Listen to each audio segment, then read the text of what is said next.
2025 भर्तियों का वर्ष आज ही सुनिश्चित करें अपना सिलेक्शन और डाउनलोड करें तैयारी कर लो ऐप।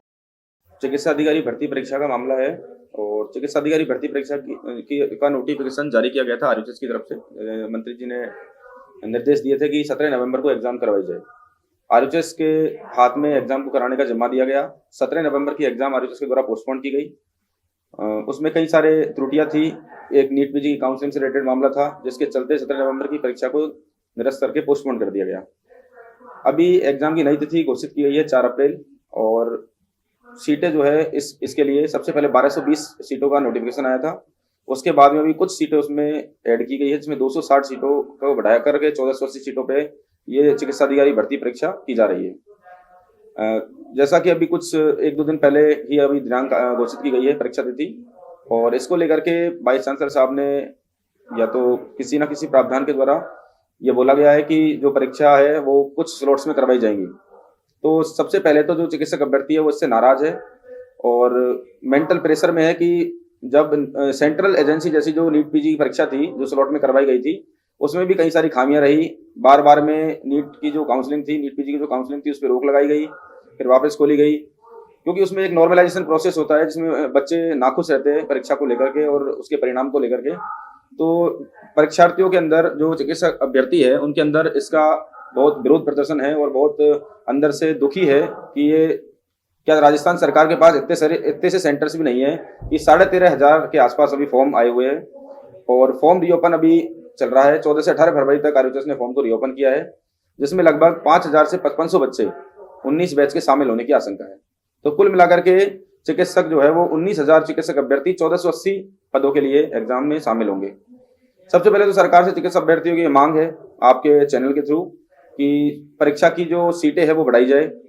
परीक्षा की सीटें इसलिए बढ़ाई जाए क्योंकि मोदी जी का सपना था कि घर घर डॉक्टर पहुंचे, और जैसा कि चिकित्सा मंत्री साहब ने खड़ी विधानसभा में बोला था कि हम कई सारे अभ्यर्थी कई सारे चिकित्सक जो है वो गांव-गांव में सेवाएं देंगे। दूर दराज जो रिमोट एरियाज है उनमें भी हम चिकित्सक लगाएंगे। प्रॉपर गाँव के गरीब लोगों को प्रॉपर तरीके से सेवाएं उपलब्ध होंगी, और जो लोग गाँव के दूर दराज के लोग हैं उनको 40-40, 50-50, 100-100 किलोमीटर दूर जाकर के शहरों में सेवाएं नहीं लेनी पड़ेंगी, उनको गाँवों में सुविधाएं उपलब्ध रहेंगी।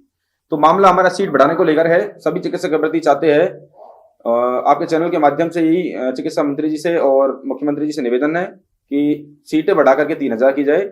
इसके लिए बीच में माननीय विधायक साहब मालवीय नगर जयपुर से कालीचरण जी भाई साहब ने मुख्यमंत्री जी को और चिकित्सा मंत्री जी को लेटर भी इसके लिए लिखा था कि चिकित्सक जो है वो मानसिक रूप से पीड़ित है, बेरोजगार है, इनको रोजगार देने की कृपा करो। क्योंकि बार बार में बोलते हुए गांव में डॉक्टर नहीं है, गांव में डॉक्टर लगना चाहते हैं, जाना चाहते हैं गांव में डॉक्टर, गांव में सेवाएं देना चाहते हैं, लेकिन सरकारी जगह जगह आप यूटीबी पे चिकित्सक ले लेते हो तो सरकारी भी ले सकते हो। तो सरकारी जो सेवाएं है वो चिकित्सक देना चाह रहे हैं, इनको सरकारी सुविधा में लगाया जाए। कालीचरण जी भाई साहब ने हमें आश्वासन दिया, विधायक साहब ने, कि हमारे सामने उन्होंने चिकित्सा मंत्री जी को और मुख्यमंत्री जी को पत्र लिखा।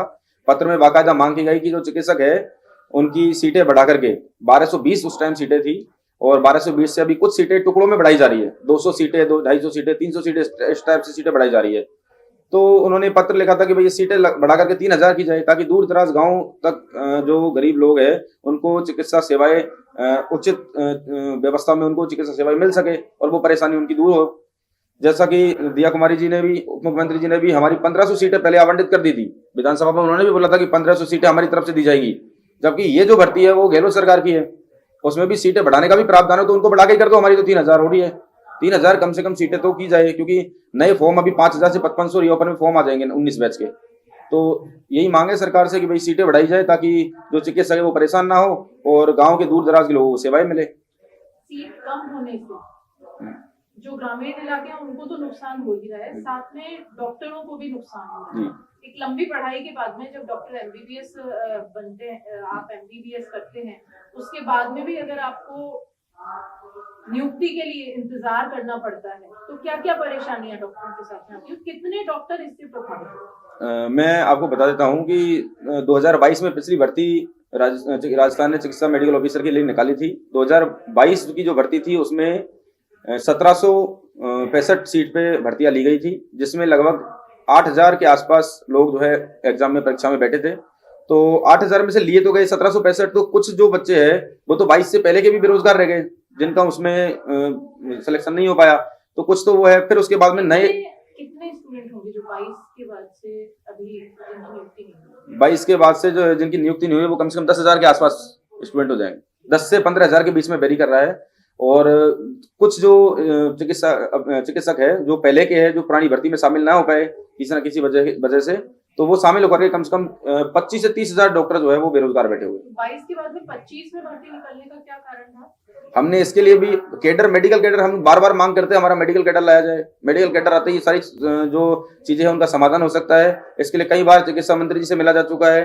मैंने हमको और हमारी टीम ने मुख्यमंत्री जी से भी मिलने की गुहार लगाई थी, और सारा वेरिफिकेशन होने के बाद में भी उन्हें मुख्यमंत्री जी से नहीं मिलाया गया।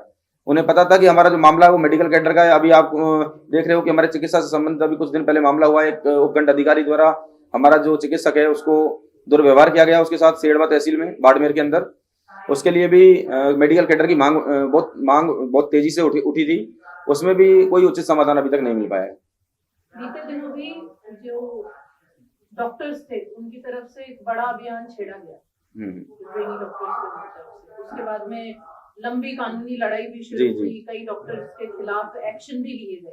तो अगर इस बार भी आपकी सीट नहीं बढ़ती है और इसी तरीके की समस्याएं आपके सामने आती हैं, तो क्या आगे डॉक्टर्स का अगला कदम है? चिकित्सकों की यही गुहार है, यदि ये सीटें नहीं बढ़ाई जाती है तो फिर आगे उग्र आंदोलन की तरफ हमें मजबूरन जाना पड़ेगा, जिसकी समझ जिम्मेदारी सरकार की होगी, राजस्थान सरकार की होगी, चिकित्सा मंत्री साहब की होगी। क्योंकि हम आंदोलन करना ही नहीं चाहते, कोई भी धरना प्रदर्शन क्यों करना चाहेगा? धरना प्रदर्शन के लिए हमें सरकार द्वारा मजबूर किया जा रहा है, हमारी सीटें नहीं बढ़ाई जा रही है, और हमारे जो मुख्य जो बिंदु है उन पर ध्यान नहीं दिया जा रहा है। बार बार में बस गुमराह किया जाता है। चिकित्सा मंत्री जी के पास जाते तो वो उधर आरओएचएस भेज देते हैं, आरओएचएस से फिर दूसरी जगह ट्रांसफर कर देते हैं, फाइलों का वादा खिलाफी करते हैं, फाइलों का इधर उधर चलना बता देते हैं। लेकिन कोई भी उचित समाधान अभी तक सीट को बढ़ोतरी को लेकर के नहीं है। और 3-4 महीने 6 महीने होते आए लगभग, हमने लगातार बार बार चिकित्सा मंत्री जी को भी ज्ञापन दिए हैं, उन्हें भी इस मामले से अवगत कराया है कि हमारी सीटें जो है वो बढ़ाई जाए, क्योंकि बेरोजगार बैठे हैं बहुत सारे चिकित्सक ऐसे हैं जो बेरोजगार बैठे हैं, जो सेवाएं देना चाहते हैं, मन से सेवाएं देना चाहते हैं, वो सेवाएं करना चाहते हैं कि भाई हम भी दूर दराज गांवों में जाकर के और चिकित्सा सेवाएं जो है हम दे पाए। अगर आप लोगों के लिए कोई जल्द ही सरकार की तरफ से ऐसा नियम नहीं बनाया जाता तो आगे आप लोगों की रणनीति किस तरीके से इस सीट बढ़ाने के लिए फिर हमें मजबूरन जयपुर के अंदर या तो हम स्वास्थ्य भवन का घेराव करेंगे, दूसरा हम वाइस चांसलर साहब से आरओएचएस के घेराव करेंगे, और जो सारे चिकित्सक है जो अभी बेरोजगार बैठे हुए उनके साथ में जो इन सर्विस डॉक्टर्स है जो अभी ड्यूटी कर रहे हैं वो भी उनके साथ में आ सकते हैं, और वो जरूर आएंगे। सारे चिकित्सक एक साथ है और सारे चिकित्सक के बड़े आंदोलन की तरफ मुंह करेंगे। एक और मामला सामने आ रहा है जहां आरयूएचएस के कई सारे डॉक्टर्स को डिग्री ना मिलने की बात कही जा रही है। जो 2019 का बैच है उसके डॉक्टर्स को अभी तक डिग्री नहीं मिली, ये क्या मामला है? ये सबसे पहले क्या होता है कि जैसे जब एमबीबीएस एक विद्यार्थी होता है वो फाइनल ईयर पास कर लेता है, उसके बाद उसके पास एक प्रोविजनल सर्टिफिकेट होता है, प्रोविजनल रजिस्ट्रेशन आता है, तो और उसके बाद फिर वो 1 साल की इंटर्नशिप करता है। इंटर्नशिप के बाद में उसके पास परमानेंट रजिस्ट्रेशन आरएमसी से दिया जाता है। अभी कुछ ऐसे स्टूडेंट्स हैं जिनको पीआर जो है सर्टिफिकेट जो है वो दिया नहीं गया है, और फिर स्टूडेंट्स जो आरएचएस में जाते हैं तो उनको बोला जाता है भाई कॉलेज में भेज दिया, कॉलेज वाले वो उस बात में भी पूरी तरह से गुमराह किया जा रहा है। अभी तक फाइनल स्थिति जो है इसकी पता नहीं लग पाई है। कोशिश है कि जल्दी से जल्दी इसका पता लगे। मेरा राज्य सरकार से यही निवेदन है कि जितने अनुपात में फॉर्म पहले आए हैं और जो नए कैंडिडेट्स जो आ रहे हैं लगभग 5 से 6 हजार का अनुमान है कि वो 19 बैच के कैंडिडेट्स आएंगे, उस हिसाब से उस अनुपात में सीट्स को इंक्रीज किया जाना चाहिए ताकि सबको एक फेयर चांस मिले इस एग्जाम में शामिल होने का। और सबको पीछे वाले जो बच्चे थे, जो पीछे वाले कैंडिडेट्स थे, उन्होंने अपने फॉर्म फिल कर दिए गए हैं। उस टाइम सीट्स थी, वो उस रेशियो में सीट थी, उसमें भी हमारी मांग थी कि सीटें बढ़ा के 3000 करी जाए। हमारी मांग आज भी वही है कि 3000 करी जाए, बट कैंडिडेट जब बढ़ गए हैं तो सरकार को इस बारे में जरूर सोचना चाहिए कि एटलीस्ट 18 से 19 हजार कैंडिडेट्स होंगे, और सीट्स मात्र 1500 भी पूरी सीट्स नहीं है, सीट्स 1480 सीट्स हैं। ऐसे देखे तो एक सीट पे 20 कैंडिडेट्स होंगे जो कम्पीट कर रहे हैं, जो कहीं ना कहीं ये भी एक दर्शाता है कि राजस्थान जैसे बड़े स्टेट में डॉक्टर्स की इतनी ज्यादा मात्रा, इतनी भारी संख्या होने के बावजूद भी सरकार उनको कहीं ना कहीं एक सिस्टम में इनकलकेट नहीं कर पा रही है। इसके बारे में सरकार को जरूर सोचना चाहिए, क्योंकि ये केवल और केवल हम डॉक्टर से रिलेटेड इशू नहीं है, ये जनता से रिलेटेड इशू है।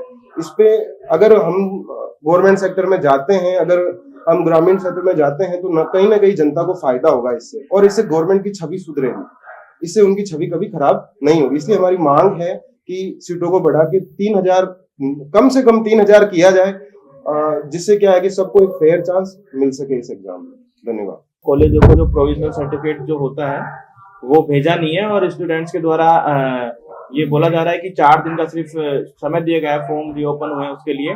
तो अगर जल्द से जल्द अगर ये प्रक्रिया है वो पूरी नहीं होती है तो हम फॉर्म भरने से वंचित रह जाएंगे और फिर अगली भर्ती के लिए उनको इंतजार करना पड़ेगा। ऐसे में कितने स्टूडेंट्स इससे परेशान होंगे? अभी जो 19 बैच है उसमें लगभग 4 से 5 हजार स्टूडेंट्स हैं, वो अभी फॉर्म रीओपन होंगे तो फॉर्म फिल करेंगे।